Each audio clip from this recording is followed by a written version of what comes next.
Salut à vous les juristes, c'est Matt Devache et bienvenue sur Vulga Droit. Aujourd'hui dans ce Vulga News, on va parler des contrôles inopinés à la maison en cas d'instruction de votre enfant à domicile.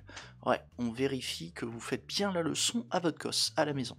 Et sans surprise, une association de familles est contre ce flicage des parents et a demandé au Conseil d'État de les annuler. Et du coup, je vous propose qu'on aborde le sujet juste après l'intro.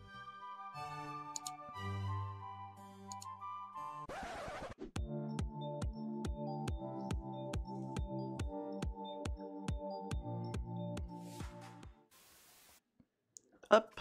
Alors, saisi de cette affaire, le Conseil d'État observe que, chaque année, les services de l'éducation nationale contrôlent l'instruction donnée par les familles, ainsi que les progrès de l'enfant. Et ce, et je vais vous expliquer pourquoi est-ce que depuis l'éducation nationale elle a la possibilité d'effectuer des contrôles inopinés, tout simplement, le Conseil d'État nous rappelle que la loi pour une école de la confiance de juillet 2019 a modifié le code de l'éducation en autorisant les contrôles inopinés afin de renforcer le contrôle de l'instruction à domicile. Et pour ce qui est des modalités de mise en œuvre de ces contrôles, elles sont organisées par un décret du 2 août 2019. Et c'est ce décret qui est contesté par une association de familles qui font de l'instruction à domicile. Et pour obtenir l'annulation de ce décret, l'association affirme que le décret viole le droit au respect de la vie privée des familles ainsi que la liberté d'enseignement. Et à ce titre, et dans son analyse, le Conseil d'État considère que les contrôles inopinés n'empêchent en rien les familles de faire le choix de l'instruction à domicile. Ça, c'est un premier point. Ensuite, le Conseil d'État, toujours plutôt selon le Conseil d'État, le caractère inopiné du contrôle vise avant tout à garantir que l'enseignement est conforme au droit de l'enfant à s'instruire et qu'il n'est dispensé qu'aux enfants d'une seule et même famille. Voilà. Également, le juge, alors que je vous montre la suite, donc le juge constate que les familles sont informées des modalités du contrôle à chaque étape de la procédure, et malheureusement vous vous en doutez, dès lors, au vu de ces éléments, l'atteinte au respect de la vie privée et familiale par un contrôle inopiné, il est justifié par l'intérêt général et le droit de l'enfant à s'instruire. Du coup, le décret litigieux ne viole pas le droit au respect de la vie privée des familles et pas plus qu'à la liberté d'enseignement. Du coup,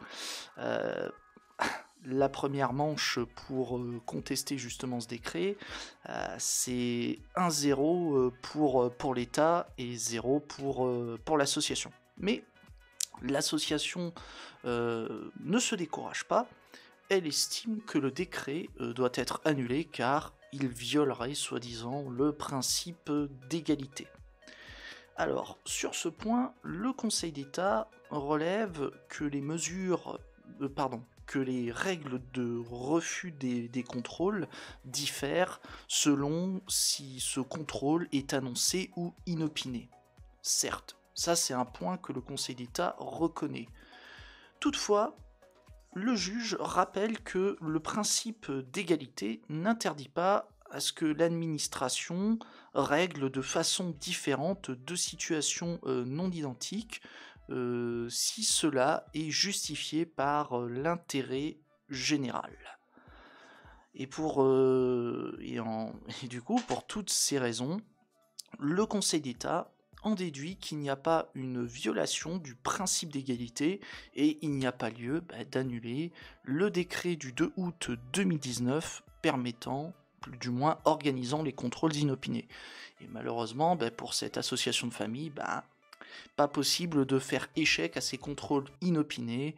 Le flicage on va dire des parents, même, je ne sais pas si ça concerne que les parents, mais du moins, je pense en grande partie, les parents, ils vont du moins encore se faire fliquer pendant un certain temps pour s'assurer que l'enfant est bien instruit correctement. Voilà.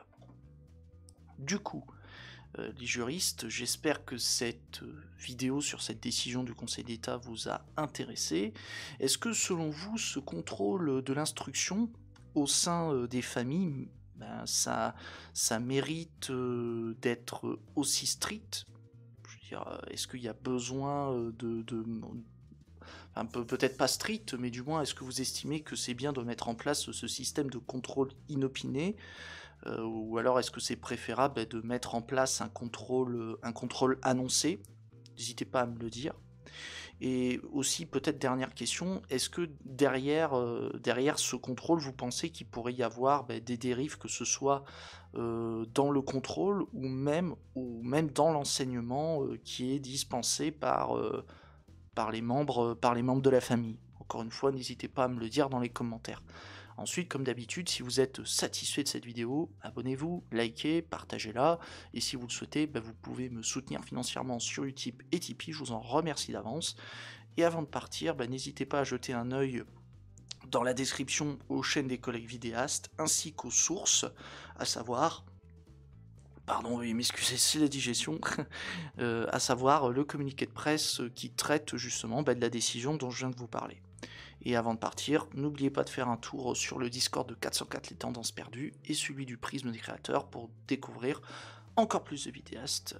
Et je pense que j'ai tout dit. Sur ce, je vous laisse. C'était Matt DEH sur Real Droit. A plus les juristes. Et je balance sous trop.